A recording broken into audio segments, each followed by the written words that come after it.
Waitress is nervous to serve red-handed customer, then sees note he left and bursts into tears.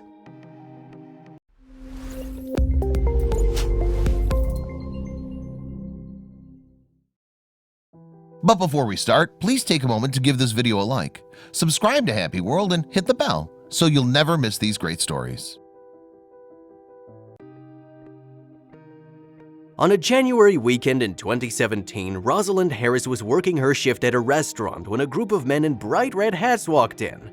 These men, who exuded a very relaxed, artistic atmosphere typical of civil rights meetings, stuck out like sore thumbs at the restaurant. The young waitress was instinctively nervous and afraid they might be looking for trouble. The reason Harris's first thought was that these men could be trouble was not only that their appearance was very irreplaceable, but that it was an emotionally charged weekend for all of Washington. Two important marches, the presidential inauguration and the Women's March, coincided that weekend. The men in red hats were obviously at the inauguration march. Funnily enough, Harris was at the Women's March. The 25-year-old waitress was also a professional dancer. She worked 2 jobs to make ends meet and put herself through college. Harris was also passionate about social justice, which totally fit busboys and poets. The restaurant where she worked is itself professed a community where racial and cultural connections are intentionally elevated. It made sense that those red-hatted men had left that particular establishment in silence, and that all the customers and staff were looking at them in disbelief, Harris included. She had always worked hard and didn't want to see any customer drama occur.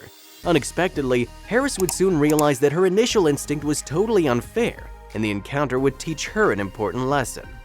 When those distinctive men were seated, Harris made 2 quick assumptions: that they were visitors from out of the capital city and that they were here to celebrate the president's inauguration. Harris was of course right on both accounts, but she would soon take a lesson to never judge a book by its cover. The group of men had come all the way from Texas to celebrate the election results. They were thrilled and not ashamed of their proud patriotism, so it was not surprising that they were casually walking around in their Make America Great Again caps. One of the men was named Jason White, and the 37-year-old had much more on than just a red cap. Jason and his friends had visited a number of sites, including the Arlington Cemetery and the Tomb of the Unknown Soldier, with their red caps on display throughout. So when they caught everyone's eyes in such an establishment, Jason suddenly realized that they were wearing the red caps in the wrong place at the wrong time. Jason then quietly suggested to his friends that they take their hats off while having lunch in the restaurant. "I don't want people to think we're coming in here to flaunt, we're just coming here to have lunch." Harris said nothing about their caps as she was still buzzing from sticking up for her beliefs in the powerful Women's March. She just cheerfully walked over to them. Harris handed Jason and his pals the menus with a broad smile, which they reciprocated warmly. It didn't take long before they started making jokes together. When Jason told her half-jokingly that they were from West Texas, she laughed and said she could tell they were from the South. Jason later recalled that it was a relief for both of us to just laugh together. After they'd broken the ice, Jason made their orders under Harris's recommendation, and he went on to ask the restaurant's history as he'd never experienced a place quite like this. Harris was of course very happy to answer their questions. She said Busboys and Poets was named after a poet Langston Hughes, as he had worked as a busboy before gaining recognition in literature. After a buoyant conversation, Harris bought them their orders and left them to enjoy their lunch, thinking that would be the end of their encounter. When Jason and his friends finished their lunch and were ready to leave the restaurant, they said thanks and goodbye to her from afar. Harris warmly replied and then went over to the table to clean up, but she would have never expected what was to come. Harris noticed a check covered in words. She initially thought it was just a careless scribble, but on closer inspection, realized it was a personal note especially written for her.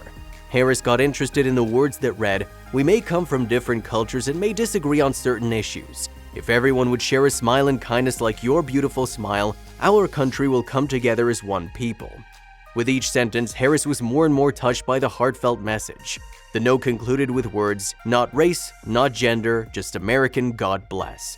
Harris was really invigorated by the idea of how far a smile can go, but she would soon be utterly astounded by what would come next. These Texan men's total bill for their lunch came in at $72.60. In general, it's exciting for a waitress to get any tip above 20%, while Jason had left her a tip of a whopping $450, 625% of their cost. It was just unbelievable. Jason explained that the tip was a nod to the inauguration of the 45th president, and he hoped everyone could go forward together. Jason hadn't even broken the secret to his friends. He was so touched by everything he'd seen in Washington over the wonderful weekend Whether it was the inauguration in Women's March or the guard at the Tomb of the Unknown Soldier and the ethnic minority role models on the walls of busboys and poets, he thought all these expressed American values and represented the very foundation of what it meant to be American. This experience inspired Jason so much that he began thinking that people probably had more in common than their appearances show. Harris had a negative impression about the Texans according to their images at first, but she still served them with a smile and then discovered that they actually shared many values. It was this kind of resonance that inspired Jason's incredible act of kindness. Harris felt extremely emotional for both the heartfelt words and the huge tip. She admitted that she felt guilty about making unfair assumptions about the Texans only based on their appearances, and was surprised to find that Jason was more embracing than even some of my more liberal friends, and there was a real authenticity in our exchange. For Harris, the generous tip is a huge weight off my shoulders. She had been about to move into another apartment but hadn't had enough money to pay any upfront costs, so the $450 tip came at just the perfect time. This event definitely reshaped my perspective and reminded her to not be afraid to connect with someone, as many Americans want unity despite their politics. Both Harris and Jason had kept this unexpected encounter between themselves. It wasn't publicly known until one of Harris's coworkers posted an image of the receipt on social media. It came as no surprise that the story caught the attention of millions in no time, which brought Harris and Jason a chance to reunite after their fateful encounter at Busboys and Poets. During an interview, Harris and Jason had an emotional chat via FaceTime call. They both hoped that people wouldn't misunderstand this act of kindness as this white guy helping this black girl. The gracious gesture actually came from love and respect for a stranger, whatever they look like. They hoped that their story could set an example that people should think a little bit before they judge people, on all sides. Jason said heartfeltly, "We have to think about being better Americans. We have to look into ourselves and how we treat one another. If everyone did a little something to show respect, we can love one another." At the end of the passionate FaceTime conversation, Harris sent Jason a virtue hug and he reciprocated with a virtual kiss.